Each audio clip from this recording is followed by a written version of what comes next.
Curtis Blaydes back at it after 6 months. I got to ask you, first off, 6 months, was that valuable time off, or were you itching to get back into competition?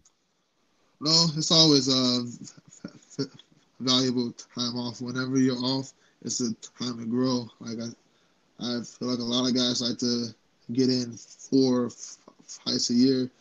That's good for your finances, but it may not be as good for your growth as a martial artist. And I feel like I've grown exponentially over the past few months. And I also had to let the eye heal up because Jorginho fractured my orbital, so I had to get that like a month and a half. Yeah.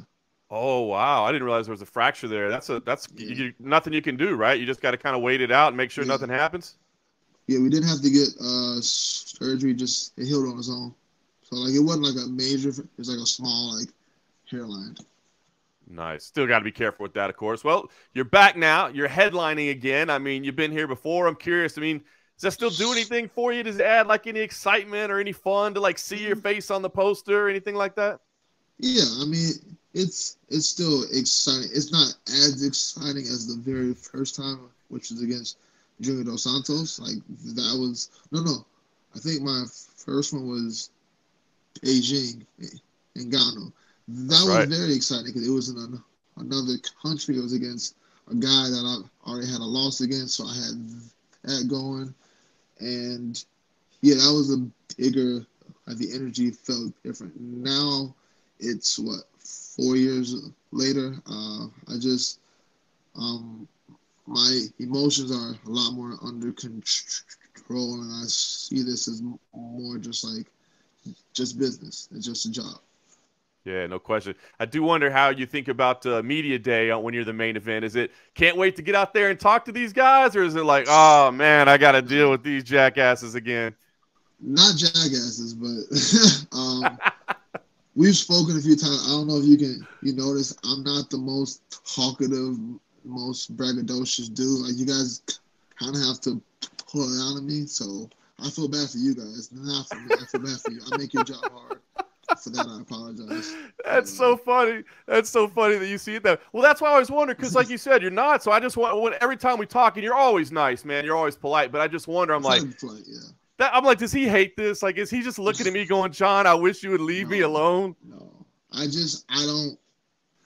I guess it's the wrestling in me, like the background. That's what shocks the hell out of me with Kobe. Like, for him to come from the same background as me and be who he is, it's hard to see because for me, that's like the exact opposite. I'm on the other end of the spectrum. I don't want to tell people like, oh, I'm the best heavyweight in the world.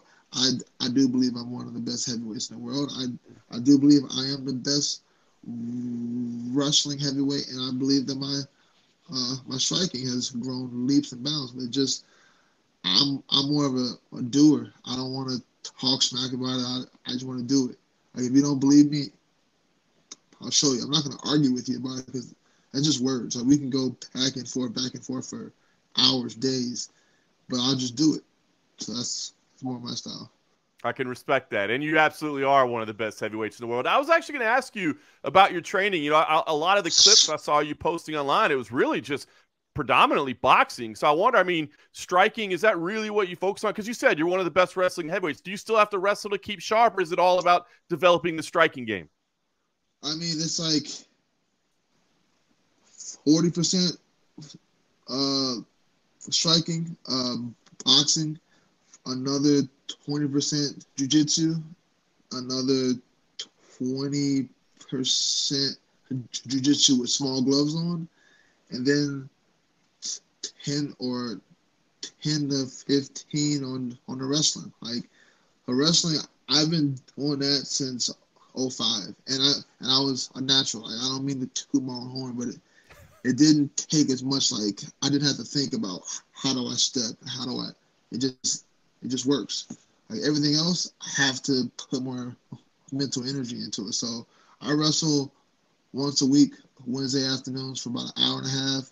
We mix in a little bit of small gloves, but it's more traditional wrestling, and I feel like that's enough. It keeps me sharp, and I get to use my wrestling in all the other workouts also. It's just not like wrestling practice. So,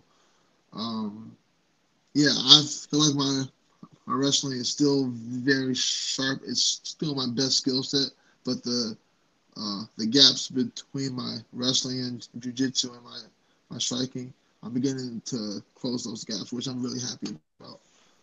It's interesting you talk about grappling in small gloves. I think that's a detail that a lot of people maybe overlook sometimes. If you're just doing pure jiu-jitsu class or whatever, techniques are a little bit different when you got gloves on, Yeah, right? Everything's a little different. it's a big difference when you put the gloves on, especially depending on the type of gloves. Like some guys bring like those giant puffies and they use those for grappling. And those are almost impossible to sneak in anything. Like you have to use the gloves. Whatever organization that you're in, if you're LFA, Bellator, ONE, UFC, you have to wear those gloves in your grappling workouts. That's wise advice right there. All right, let's talk about this main event, Curtis. Chris Daukaus. Curious. I mean, this guy's a little further down the rankings, right? But he's certainly talented, and it's a fresh matchup. It's a new face. So I just wonder, when this was offered to you, did you get excited? Like, okay, this is a new name. Let me do, or were you a little reluctant? Because as you said, man, you've worked your way to the top, and in this situation, you're kind of giving your opportunity to him, right? Yeah, I mean, I take it as a challenge. Like the UFC wants me to prove to them that I deserve this spot. They must feel like he has a chance to beat me, which means I have to take him very seriously. They wouldn't just, the UFC is not going to do me any favors and give me an easy matchup.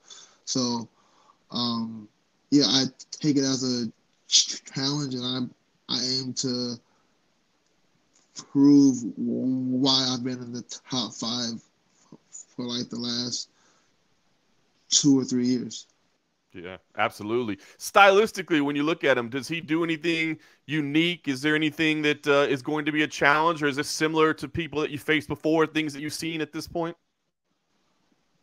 Yeah, I mean, I know he's a black belt, but I haven't seen anything that makes me put him like Alexei Olenek. He's on this card also. I fought him a few years ago, back when my jiu-jitsu acumen was not nearly as as deep as it is now, and that was scary.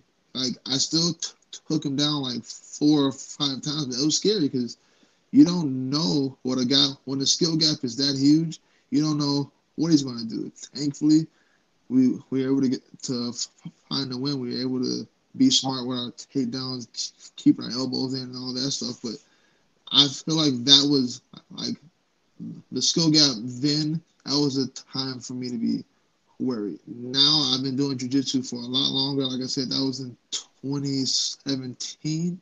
So I've been doing it ever since then, like heavy. I put in 12 hours a week of jiu-jitsu. I just feel a lot more confident there. But he is a heavyweight, and every heavyweight, we all have the ability. It only takes one punch, and that's enough for me. That's enough for me to have my blinkers, my radars on, because it's heavyweight. You never know. Yeah, that's the big equalizer at heavyweight. Anybody can knock anybody out, right? So, listen, fighting in front of a crowd again, you got to experience that in September as well. Does that affect the fight in any way, positively, negatively? Does that change anything? No, it's like white noise. I promise, it's like white noise. Like I don't. The one good thing is, like I remember I fought Volkov in the Apex Center, and I don't know if it was just his corner specifically, but I could just hear everything that they were telling him. It was a little distracting because I'm listening to my coaches. I'm also fighting him, and I could hear what his coaches are saying. So I guess I won't have to worry about that. That's really the only biggest difference. Yeah. That's always a weird thing in the Apex, right? When you can hear the other corner, because on the one hand, Yeah. it's good, I guess, because you hear what instructions they're getting, but it's kind of bad because then you're like reacting to the coach instead of the fighter. Yeah.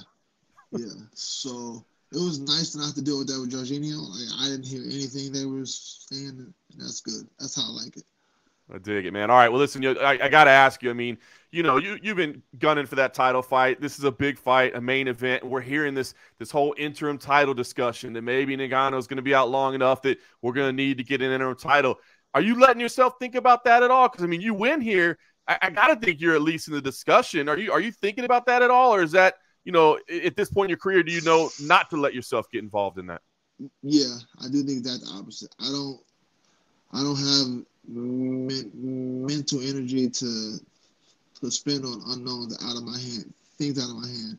I could go out there and knock out Chris with a jumping, flying, spinning, whatever, and they could still, the interim could be Tuivasa versus Stipe. So it's out of my hands. So I'm not too worried about it. What'd you think about, speaking of Tuivasa, I know Aspinall after that fight. What'd you think of Tom Aspinall? That's another new name in the division that looks like it could be an interesting matchup for you, especially, I think, at some point. He looked good.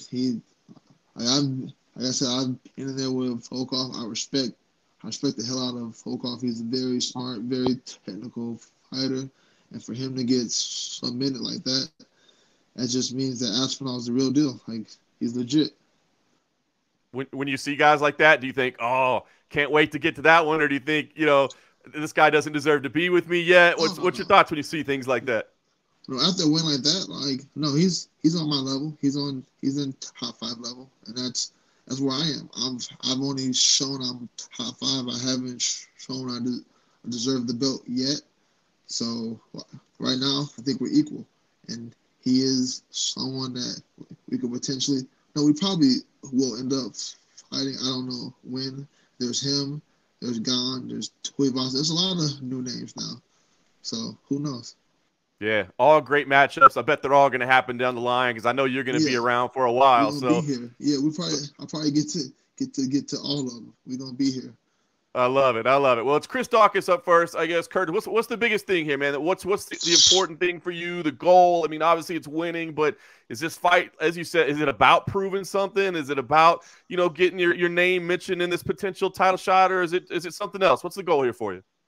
I enter every fight with the same exact mindset. All I'm focusing on is my effort and output.